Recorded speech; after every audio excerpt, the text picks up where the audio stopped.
Information to help you run your business better and improve your marketing campaigns. My name is Hank Hoffmeyer, and thank you for joining me on Hank's Marketing and Business Tips.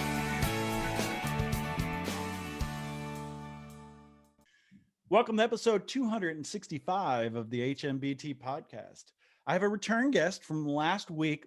Hopefully the teaser from last week brought you to this week. And if you're listening for the first time or haven't listened in a while, you better check out episode 263, where Larry Long Jr. and I had some heated conversations around sales, leadership, bank deposits. Might want to learn what that's about. But Larry Long Jr., the Director of Collegiate Sales at Teamworks, and is also the founder of the Midweek, Midday Motivational Minute, is joining me today once again in the hot seat. He's kind of hijacking my podcast here, but welcome back, Larry. I'm grateful that you're here with me. I wanted to split this into 2 episodes because you just have so much information right up here in your brain that you're just spewing out, and it's so much value. In other words, we were talking about bank deposits last week. I think you're making so many deposits that I don't even know if you need to make a withdrawal, but it's just great to have you here. I'm happy to be here. And I had to bring the gold mic the second time around, right? Because if you can't see me and you can only hear me, I'm holding a gold mic. You're gonna have to check out the video because I'm gonna have some mic drop moments for you. I was just going to say, you probably could have already dropped it based on last week, but we're just going to have to raise that bar a little bit. And to get started, I look to you for leadership information. In other words, you provide so much great information on how to approach sales, how to approach marketing, or just like personal inspiration. And you're someone that pushes people. You're a go-giver, right? When we talked about that last week, but I want to get your thoughts on leadership in general. In other words, I know you don't need a certain title to be a leader. And I think some people struggle with that. They think they need that manager title, the team lead title, director, VP, in order to lead up, down, and across. I'm not going to ask you a specific question, but leadership, go. Yeah, leadership is really about your actions, and it's about your heart. It's about your mind. And it's all of that combined. So many people get caught up in the titles. I'm the manager, I'm the director, I'm the VP. I don't care. I don't care what your title says.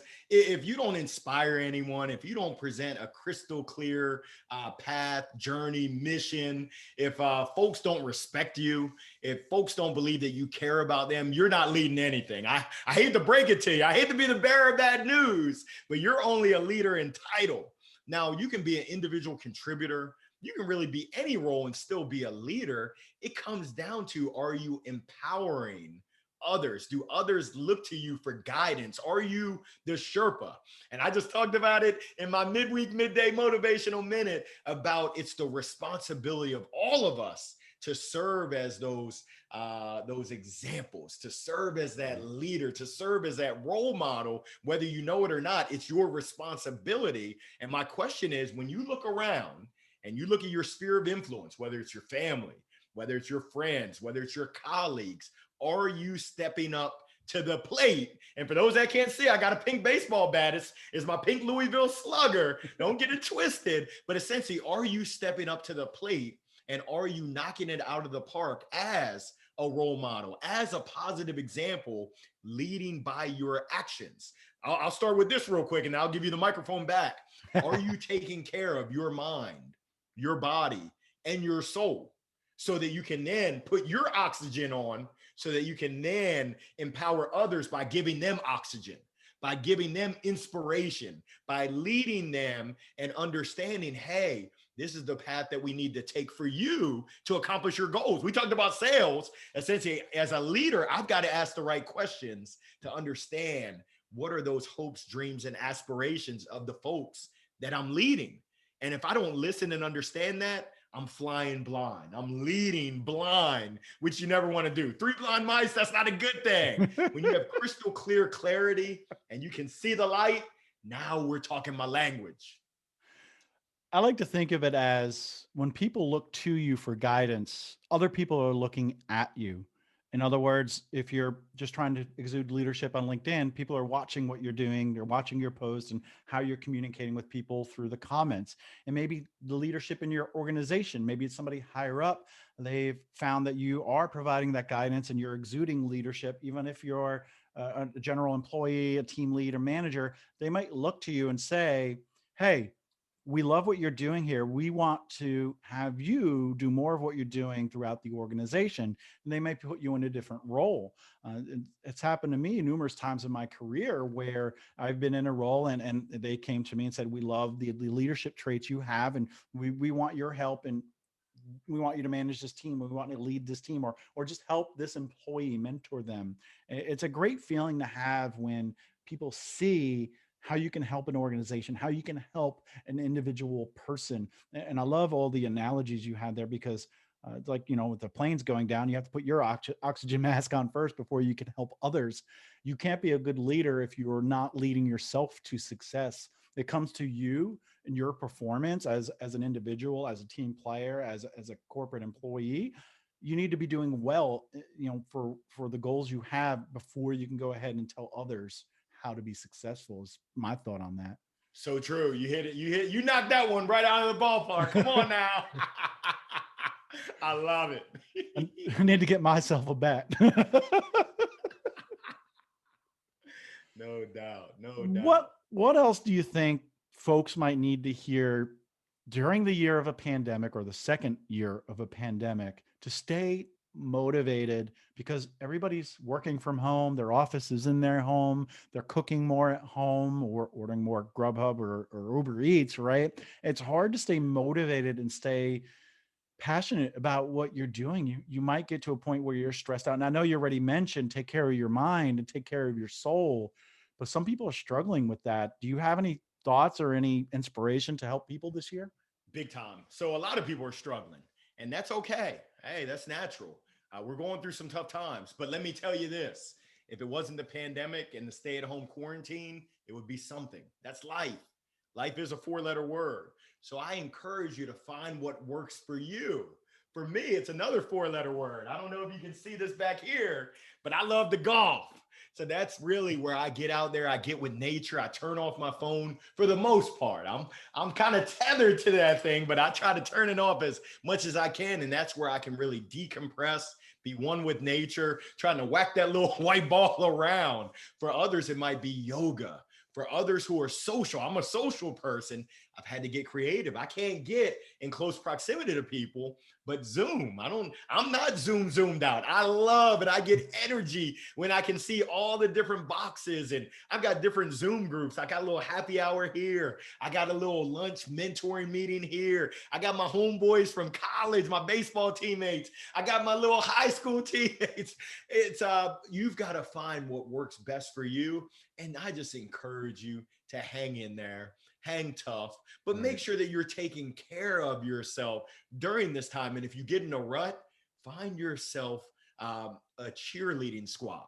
Right. I'm a big believer of mentors and mini mentors, folks that are there to support you, to encourage you, to give you a pat on the back. And when you need to, give you a swift kick in the back when you need to break out of that funk. Not just yes men or yes women, but essentially folks that really care about you and your well-being. Right. I also encourage you, we talked about this, leadership, essentially being authentic.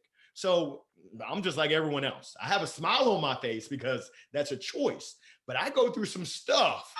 I go through some of that four-letter word, sugar, honey, iced tea. I go through stuff just like everyone else, but I process it and I look for, and a good buddy of mine, one of my former reps, James Babb, he said, hey, in every experience, you got to look for the good, the great, and the wonderful. And it's amazing because I was at Channel Advisor and I had James come in and speak to my team. And essentially, it was the day after we had that big snowstorm where essentially I ended up getting stranded. I had to stay in a hotel right there next to the office. But one of my reps tried to drive home. He got stuck on Glenwood downtown. He had to walk a mile. And he said, hey, the good thing is I got exercise. He said, the great thing is that I got a great night's sleep because my dog and my fiance at the time, they weren't bothering me in the bed. And I'll be honest with you, I can't remember what his wonderful was, but he said, wow, this was so timely. The good, the great, and the wonderful. Awesome. You made me think so much. You bring out the best in me, Larry. It's awesome.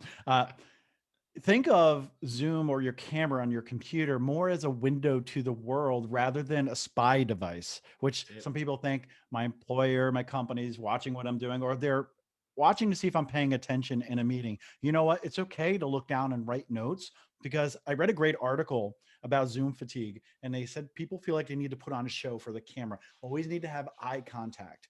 But if you're in a meeting room, most times you have a notebook or a laptop and you're taking notes. And they say, and the article was talking about how people are afraid to do that because it looks like they're not paying attention in the meeting. It's okay to look down. It's okay to take notes. It's okay to write something down because you need to remember it, or you don't want to forget something, or something Larry said was so awesome that I have to write that down. Treat the camera like your friend. Like you said, you use it to hang out and do some happy hours and some friends, and use Zoom for more than just your company meetings. And the other thing you were talking about was being positive when it comes to doing things, because I can work all day and then I can say, you know what, it's already 6 o'clock at night, but I have this report that I have to do. I used the word but there. Try to use more of yes and. I have a report to do. Yes. And I know it's late, but if I get it done today, I'll be less stressed tomorrow. Kind of put a better spin on it and say yes to things more than you're saying, but I'd rather be, or whatever. I've said numerous times last year and now this year too, there's so much opportunity out there to grow a business, start a business, or become successful. Some businesses are unfortunately, going out of business. You can grab their customers.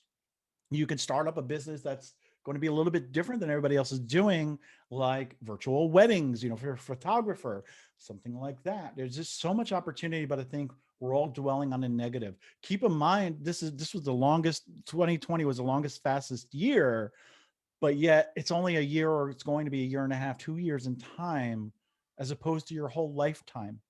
A lot of people are getting so down because of 1 year, but just think you have the next 3, 5, 6, 10 years in front of you to grow as a leader, grow as a salesperson, grow as a father, grow as a mother, grow as whatever you want to grow as. You have plenty of time to do that. Larry, it's so great to have you on the show. I think you're like a breath of fresh air. It feels like it's taking the weight off of me to be great, because you're just so awesome and have so much energy, and you're so positive.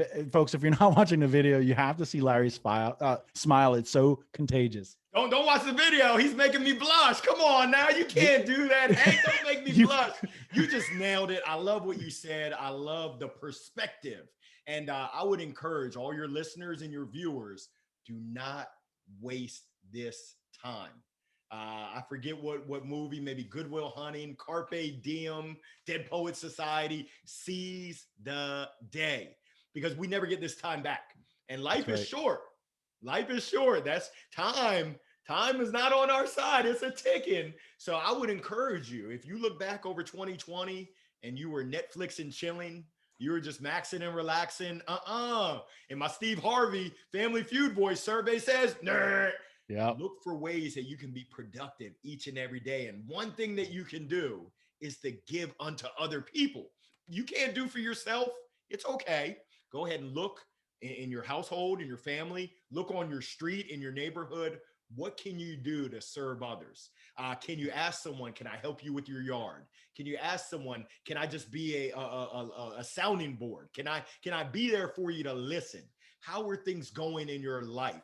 And I got something for you. This is hot fire. Be ready. I got to pull out my gold microphone. It's called the hashtag 3-minute challenge. Essentially, every day, just pick one person in your Rolodex, in your phone, one person that you haven't connected with in a while. It only takes 3 minutes. Yep. So essentially, I know Hank, when we went to eat, I'm pretty sure it was at the Ashley Christensen. I think it was Pool's Diner. Yep, it was. Essentially, I think you enjoyed it. So all I got to do is do a Google search, Ashley Christensen, Pool's Diner, and that mac and cheese. I'm pretty sure you were grubbing on that mac and cheese. I can find a picture and I can send you a text and say, hey, Hank, hey, H squared. What about this Ashley Christensen mac and cheese? And I guarantee that's going to bring a smile to your face. It's going to let you know that I'm thinking about you and that I care enough that I took. Uh-oh. I'm sorry. I guess my phone Siri couldn't hear what I said. Can you hear me now, Siri? But essentially, it's a hashtag. It just takes 3 minutes and it makes people feel they feel special. And I love essentially, that. when you make others feel special, that's the silver bullet. That's the magic dust that everyone's looking for. When you give unto others, it's just amazing how that thing works, where essentially it comes back to you. Right. So You know, I got to drop it like it's hot. you know how LinkedIn tells you it's somebody's birthday? I think it was last year. I said, rather than wishing me happy birthday, find someone in your network that you haven't communicated with in a while and reach out to them instead of me. I said, I know you're thinking of me, but I want you to reconnect with someone else. So again, we're thinking along the same lines. And you mentioned, some people last year, maybe they just didn't have that go-getter attitude and they were Netflixing and chilling all year. Larry, we have to do it. We're revoking your hall pass. You don't have it anymore. It's 2021. You need to move forward. You probably watched everything on Netflix. Let's go ahead and create some goals. Let's get passionate about it. Go out and be successful. And in these 2 episodes, Larry has given us so much wisdom. I could see him coming back on the show in the future because there's just so much information to mine from that mind. And don't forget to check out his video series, whatever you want to call it, midweek, midday motivational minute. And I had to pause because I want to make sure I get that right, guys. Make sure you're checking those out. I'll have a link in the show notes. He's also the Director of Collegiate Sales at Teamworks. Larry, it was so great to have you here today. If folks wanted to connect with you, learn more about you, and pick your brain, how can they do that? Yeah, connect with me on LinkedIn. I got the smile for a mile, Larry Long Jr. You can't miss me. Essentially, I got the face for radio. You'll be like, "Yep, that's that crazy dude, Larry Long Jr." I look forward to connecting and hopefully helping you out. I would love the opportunity to chat with you. I highly encourage you absorbing Larry's content. It's awesome. Every time it's mostly video, right? You hardly ever see just text from Larry. What do you want to call that? I'm impressed with how much video you can put out. I thought I do a lot, but I'm impressed with what you're doing. You're making a difference out there. So keep it up. You never ask for anything in return. You are a true go-giver. But folks, if you want to hear previous episodes or Larry's last episode, head over to hankhoffmeyer.com/Alexa. I'm on iTunes, Google Play, Spotify, Amazon Alexa, and of course, our faces are for radio, but you can catch us on YouTube as well at my YouTube channel. And until next time, folks, be a leader. And I now have your hall pass and you can't have it back. I love it. Thank you, Hank. Thank you.